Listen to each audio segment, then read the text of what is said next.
Les 2 premiers épisodes étaient le premier rendez-vous entre les téléspectateurs et l'équipe du Bureau des légendes. Cette semaine, on a droit aux vrais préliminaires, avec quelques premiers contacts appuyés entre les différents camps de cette 5e saison. Malotru est vivant, mais il explique clairement que Gigia peut le considérer comme mort pour la patrie. Marie-Jeanne, même à l'écart, tient un poste stratégique dans une poudrière, et les Clandés, en plus de déstabiliser, sont pour certains à la limite de craquer. On parle cette semaine de Pacemaker et du cyberespionnage, de la tension sexuelle naissante entre Mille Sabor et Marina, et les trahisons qui se préparent au Caire. Allez, on passe quelques minutes ensemble, c'est parti, générique.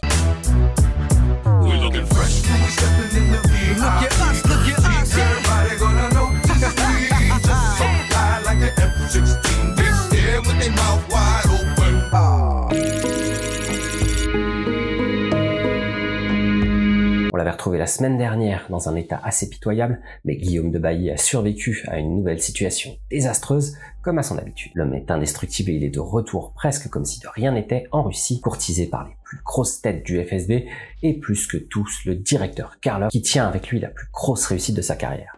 On l'aura tous remarqué, l'enjeu de cette 5e saison sera de découvrir ce que cache véritablement ce passage à l'ennemi et si un plan plus vaste n'est pas en place depuis des années pour infiltrer au plus profond le FSB. Le point de départ de l'épisode ouvre les interrogations parce que c'est Nadia El Mansour que Pavel Lebedev essaye de contacter avec ce journal daté destiné à la rassurer sur sa survie. Il n'a donc pas tiré un trait sur sa vie de Paul Lefebvre et maintient ses liens avec la femme qu'il aimera toujours, mais aussi avec la DGSE, on le voit également. Un lien est en place et la communication est maintenue, malgré les échanges assez tendus, mais j'y reviendrai plus tard dans la vidéo. Quoi qu'il en soit, Karlov cultive sa relation avec Lefebvre, en allant même jusqu'à l'inviter à un repas de famille dans son domicile. Il laisse le loup pénétrer dans la bergerie, et ce faisant, il lâche du lest en montrant qu'il lui fait confiance et qu'il fait désormais partie de sa famille. On le voit un peu plus tard pour ce retournement d'agent. Karlov récoltera une médaille et ses 2 coups d'éclat seront donc très récents avec le recrutement de Pacemaker, qui est Bugsy Malone pour le FSB, et la récupération de Paul Lefebvre. Je ne vous en avais presque pas parlé la semaine dernière, Marie-Jeanne ne fait plus partie du Bureau des légendes, mais elle garde quand même une position stratégique dans le monde diplomatique au Moyen-Orient. Actuellement directrice de l'hôtel Nil Sorman au Caire, elle est en relation avec le cheikh du Sinaï, mais aussi avec les services de renseignement égyptiens. On découvre dans cet épisode qu'elle aura la mission de former le fils du cheikh, le jeune Salim, qui sera stagiaire accompagné du responsable de la sécurité et de la maintenance de l'hôtel. On le sait, depuis la semaine précédente, Salim est un agent double qui a tourné le dos à son père et agit en douce pour les rebelles locaux qui cherchent à détrôner le cheikh pour installer une force de frappe islamiste à proximité directe de la capitale égyptienne. Sisteron est de son côté envoyé auprès de Marie-Jeanne pour la sonder et essayer de découvrir si elle a joué un rôle dans la fuite dont a bénéficié le Figaro au départ de la saison. En face à face, il le fait par la douceur, en renouant des liens avec son ancienne collègue, mais surtout son ami proche. En coulisses, il met quand même la pression sur l'innocente Nina et tente de découvrir si des rencontres ont lieu avec des journalistes français et si le comportement de la directrice pourrait laisser transparaître des signes de duplicité. Elle n'a évidemment rien à voir avec cette fuite. Marie-Jeanne était peut-être le membre du Bureau des légendes le plus droit et le plus fidèle de l'histoire de la série, sans jamais tomber dans la crédulité ou la faiblesse. Elle tenait le bureau avec talent et l'avoir écarté sera peut-être la plus grosse erreur de Gigia. Plusieurs questions se posent au sujet de Pacemaker. Le talent indéniable César est infiltré à un poste essentiel du FSB, d'abord au centre 21, qui est le pilier de la cyberstructure soviétique. Mais il est aussi en lien direct avec la direction du bureau et Mikhail Karlov. Mis à l'écart et retenu prisonnier au début de l'épisode, histoire de lui mettre un petit coup de pression, Choupak lui présente tout de même une nouvelle opportunité et un nouveau projet dans le cyberespionnage mondial au Cambodge. Une question se pose quand même, c'est de savoir si sa position n'est pas en grand danger, justement à cause de la défection de Guillaume de Bailly, qui a connaissance de son infiltration au sein du FSB. Interrogé sur ce point par les fans de la série, Éric Rochant avoue que maintenir Sylvain en poste est un double pari pour Gigia. D'abord, penser que Malotru restera fidèle à la DGSE et qu'il choisira finalement d'être infiltré au sein du FSB, mais aussi, même si son refus semble clair au final, qu'il ne trahira pas ses anciens partenaires et qu'il gardera secrète la position de César. Je pense que même si Malotru bascule, au moins temporairement du côté soviétique, il ne touchera pas à César tant qu'il ne représente pas une trop grosse menace pour lui ou pour son poste aux côtés de Karlov. Par contre, Pacemaker est fragile. Il montre des signes de faiblesse et nécessite même l'envoi d'une sorte de béquille psychologique avec cet agent destiné à l'écouter et à répondre à ses interrogations. Je suis certain que César sera un problème pour la DGSE et qu'il représentera un atout à récupérer parce qu'il aura craqué et qu'il sera détenu par le FSB ou les services de renseignement chinois à cause de l'erreur qu'il a commise au moment du clonage de l'OCIC dans sa nouvelle mission de cyberespionnage. Justement, on en vient à un des points essentiels de cette saison, à mon avis, et un point qui colle parfaitement à l'actualité. La Russie est au centre de toutes les tensions politiques depuis quelques années parce que le renseignement soviétique a développé une volonté de manipuler les masses, les informations et certaines sociétés dans le but de sélectionner en quelque sorte les dirigeants en poste dans les grands pays d'Occident. Éric Rochant, dans la même interview, dévoile que le fait de positionner la série au Cambodge était un moyen pour la production de commencer à se rapprocher de la Chine d'une part, mais aussi de développer cette piste russe de cyberespionnage. La technique utilisée dans ces épisodes est assez compliquée à mettre en place parce que c'est pas juste un simple piratage et une prise de contrôle d'un site internet. Après avoir récolté tout un tas d'informations sur la société visée, en l'occurrence l'OCIC, le groupe de hackers réussit à avoir une petite idée de la structure réseau de la société, des différents points d'accès comme des appareils de sécurité internet ou des appareils connectés et accessibles en réseau. Il ne suffit ensuite que de trouver un outil informatique pour pénétrer le réseau, que ce soit un mail infecté, le changement de logiciel d'un disque dur réseau ou autre. Une fois que le point d'entrée est trouvé, c'est ce qu'on appelle le zero day. La porte doit rester dissimulée et le dernier challenge sera de créer ou d'accéder à un compte administrateur du réseau. Ensuite, comme dans l'épisode, il faudra créer une copie parfaite de la structure réseau pour mettre en place un clone accessible à 100% et totalement modifiable, histoire de maintenir l'accès sur le long terme et obtenir de nouvelles informations. Et quelle meilleure place que le Cambodge pour cacher l'implication de la Russie, parce que s'ils sont découverts, les hackers passeront forcément pour des Chinois aux yeux du service de renseignement qui aura fait la découverte. Autre point faible de la DGSE et du Bureau des légendes, Phénomène et Émile Sabor sont tous les deux profondément touchés par le scandale Malotru. Chacun de leur côté, ils sont affectés à leur façon.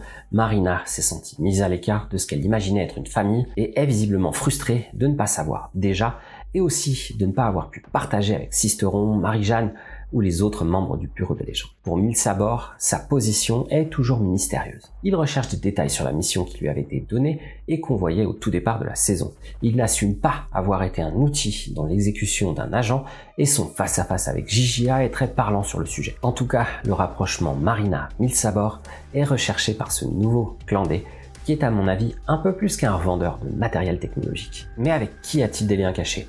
Malotru depuis très longtemps? Avec les services de renseignement russes? Il a un passif avec la DGSE et cherche à se venger?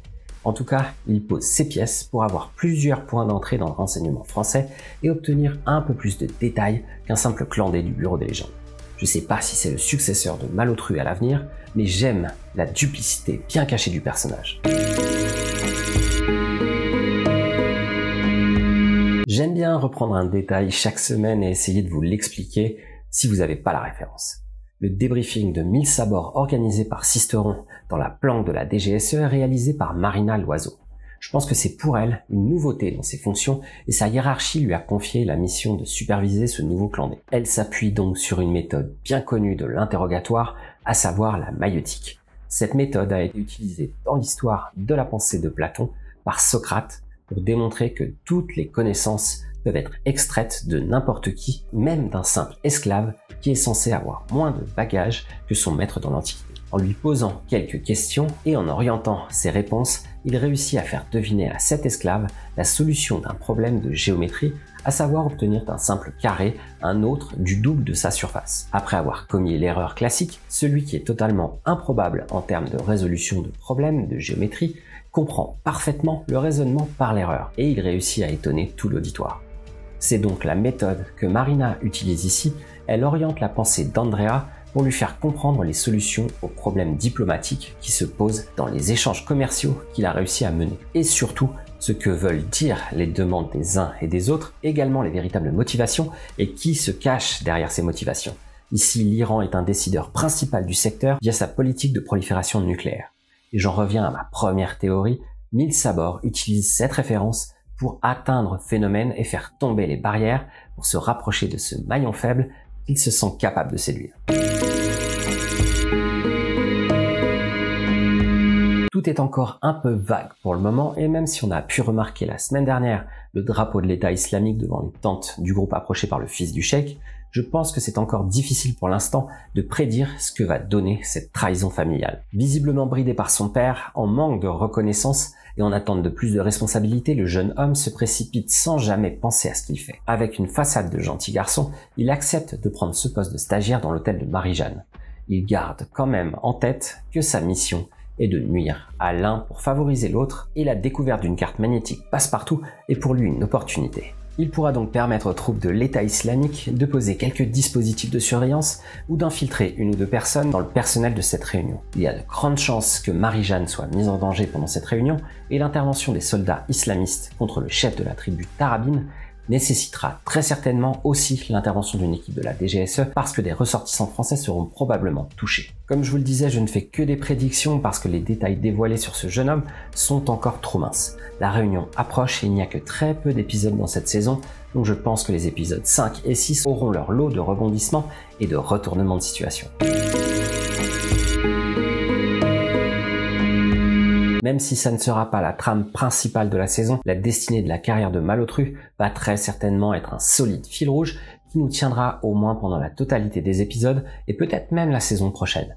En tout cas, Paul Lefebvre a au moins le mérite, même s'il envoie littéralement balader JJA, d'avoir donné des pistes qui auront dévoilé la source de la fuite d'informations à la presse française. On sait donc, avec la technique du bleu de méthylène, et l'analyse poussée de Lise Bernstein, qu'il avait laissé au moment de son interrogatoire par le FSB l'année dernière, passer quelques infos erronées pour marquer ce témoignage et donc permettre a posteriori de le différencier d'autres révélations. On sait donc que ce sont les Russes qui ont fait cette révélation au Figaro dans un but précis: déstabiliser la DGSE et la ralentir dans cette tentative de retrouver Guillaume de Bailly. Même s'il espérait que cette possibilité soit vraie, les arguments de JJA qui laissaient croire que toute l'opération en Ukraine avait été préparée pour infiltrer un agent français au sein du FSB, ces arguments perdaient toute crédibilité en voyant les conséquences pratiques sur l'agent français en question.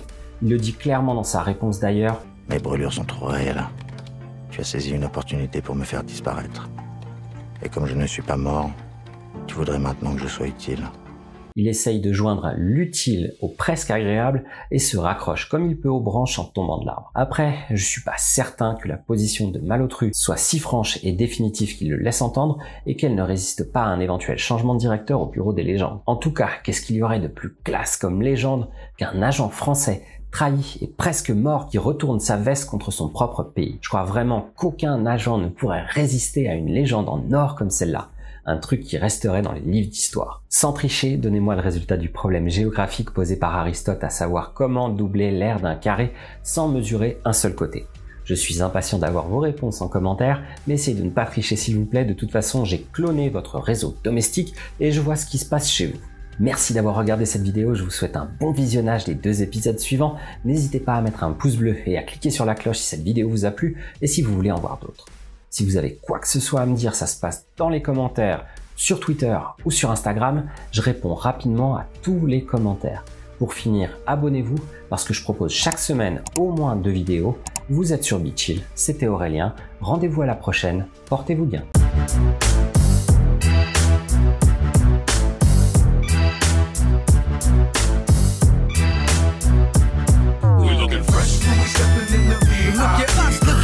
Everybody gonna know. We just so fly like the F-16.